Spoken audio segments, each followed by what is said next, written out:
जय बर' हारिनि नोंथांमोनखौ बयखौबो गोसो गोरबोनिफ्राय आंनि सिगाङावनो मोनाबिलिनि खुलुमनाय जासिगोरबाय। दिनैनि भिडिअआ नोंथांमोननि गेजेराव एसे रायलायनो डिसकासन जादों जे बिटिसि आव इलेक्सनखौ लानानै दिनै गोबां माने समस्टिनिफ्राय नमिनेसन लायहोबाय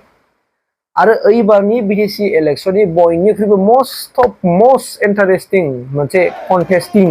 जागोन होनना बुङोब्ला नोंथांमोननो खिथानो थांगासिनो दं। एइबारनि बिटिसि इलेक्सनाव स' इन्टारेस्टिं जादों। गोबां समस्टिफ्रावबो गोबां माने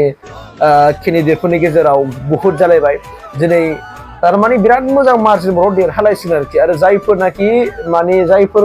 ओरैबायदि जायो आरोना गुबुन जाथि जनगोष्ठीनि भटखौ जायफोर माने बोगोन बिनि थाखाय जोंनि थाखाय मोजां आरोखि बिपिएफ आरो इउपिपिनि थाखाय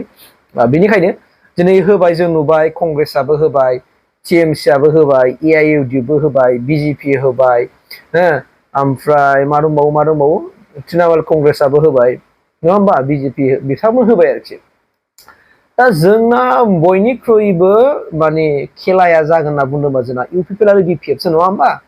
स' मस्ट वेलकाम बिपिएफ आरो इउपिपिएल गभर्नमेन्ट आङो बिराद गोसो गोरबोनिफ्राय आं हास्थायो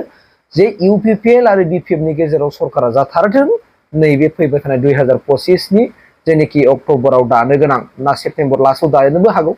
दे बे दानाय समाव 26 तारिखआव रिजाल्ट ओंखारगोन जेब्ला एकदमबारे आंनि गोसो गोरबोनिफ्राय बरायबाय जे इउपिपिएल बा बिपिएफ मोननैनि गेजेराव सरकारा जाथों होननानै हारसिंनो सरकार दानो हाखायाखा बे खाथांखा हारसिं दानो हाया दा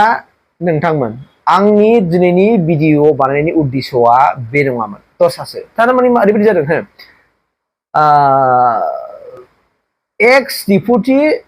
चिफ भार्सेस एक्स चिफ माने हाग्रामा महिलारी सार भार्सेस खाम्फा बरगयारी सार जादों दा 14 नं चिरां दुवाराव हाग्रामा महिलारी सारा हैबाय ओमफ्राय खाम्फा बरगयारी साराबो ओरै होबाय ओरै देबरगावआवबो जाबाय जोंना मा खाम्फा बरगयारी सार आरो हाग्रामा महिलारी सार माने कन्टेस्ट जाबाय आरो बिराद मोजां गेम जासिगोन बे मोननै समस्तिया 14 नम्बर चिरां दुवार ओमफ्राय देबरगाव बिराद मोजां गेम जासिगोन नोंथांमोन नायबाय थादो दाना नोंथांमोननि गेजेराव बिथांमोना साफा देरहागोन ना मोननै समस्तियाव सोर देरहागोन बेखौबो नोंथांमोना कमेन्टनि गेजेराव फोरमायबानो जाबाय आं बे कमेन्टखौ मोजां फरायनोसै खिन्थु आं बुंनो नागिरदों जे ओरैबायदि मोनसे इन्टारेस्टिंजों देरहासिगोन बेहाय दाना सोर देरहागोन माब्रै देरहागोन जों नायदो दाना ओरै जों बिपिएफनि फारसे नायोब्ला चिरां दुवार समस्तियावहाय बिपिएफनिफ्राय खुनु रावबो निर्दलीय ओंखाराखिसै बाहाय हाग्रामा होनाय लोगो लोगो रावबो निर्दलीय ओंखाराखिसै वेल एन्ड गुड ओमफ्राय ओरै देबरगावआव नायदो दाना देबरगावआवबो बिपिएफनिफ्राय हाग्रामानि गावनि समस्तिखा बेनिफ्रायबो बिपिएफनिफ्राय खुनु रावबो माने बिजाथिखौ फसायैनि बा टिकेट मोनैनि दुखुजों बिपिएफनिफ्राय रावबो निर्दलीय ओंखाराखिसै होमबा मा जाखो क्लियार काट जाबाय बिपिएफनिफ्राय खुनु निर्दलीय गैला 14 नं चिरां दुवारावबो ओमफ्राय देबरगावआवबो अब्ला बिथांमोननि मा होनना बुंदों बिपिएफनि बेसेबां भटार्सफोर दं रायजो राजाफोरनि भटआ गथा फैखाबाय मायाव बिपिएफआव दाना जों जेब्ला जों देबरगावखौ नायो देबरगावआव दिनै इउपिपिएलनिफ्राय टिकेट मोननो हायैनि दुखुजों टिसिएलसिनि चेयारमेन इउपिपिएलनिमोन बिथाङा मा मोनलाय बुद्धदेब नामा बुद्धदेब बसुमतारी ना मोसाहारि बिथाङा निर्दलीय टिकेट गसंबाय निर्दलीय होबाय थारमाने अब्लाथ' बेथ' निस्सय एसे टिकेट मानसिखौ बोसिगोन ना जुदि इउपिपिएलआ देरहानांगौबा बाहाय बिसोर थान जासिगोन दाना कनभिन्स खालामनो हागोन ना हाया बाथ्राया बेसो ठीक আছে नमिनेसनखौ लाय गथायबाय बिथाङाबो बुद्धदेबबाबो खिन्थु बेखौ नमिनेसन होनायनि उनावबोथ' जोङो मानसिखौ कनभिन्स खालामनो हायोना कनभिन्स खालामनो हायो दा बेवहाय बुद्धदेबखौ इउपिपिएलनि सापर्टारफ्रा कनभिन्स खालामनो हागोन ना हाया दाना नों थाथ'दो अननानै बुजिनानै माबा मोनसे खालामनानै गेजेरजों बा माबा मोनसे थफ्ला होनानै बेखौ दोननो हागोन ना हाया हायाबाथ' बिपद जानो हागौ नामा बे मोनसे आरो बाथ्रा ओमफ्राय दाना जों ओरैनो हरदो दाना चिराङाव 14 नम्बर चिराङावबो दिनै इउपिपिएलनिफ्राय निर्दलीय ओंखारबाय होमबा देबरगावआवबो इउपिपिएलनिफ्राय निर्दलीय ओंखारबाय इउपिपिएलनिफ्राय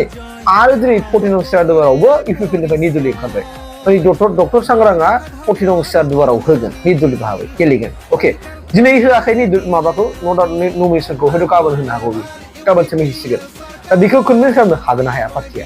जुदि हायाब्ला साननो गोनां जानोसै आरोना खाम्फा बरगयारी सारनिफ्राय साननो गोनां जानोसै 14 नम्बर चिरां दुवाराव आरो माने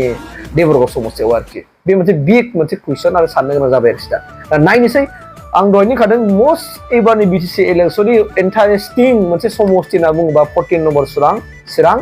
ओमफ्राय देबरगाव मानोना बावहाय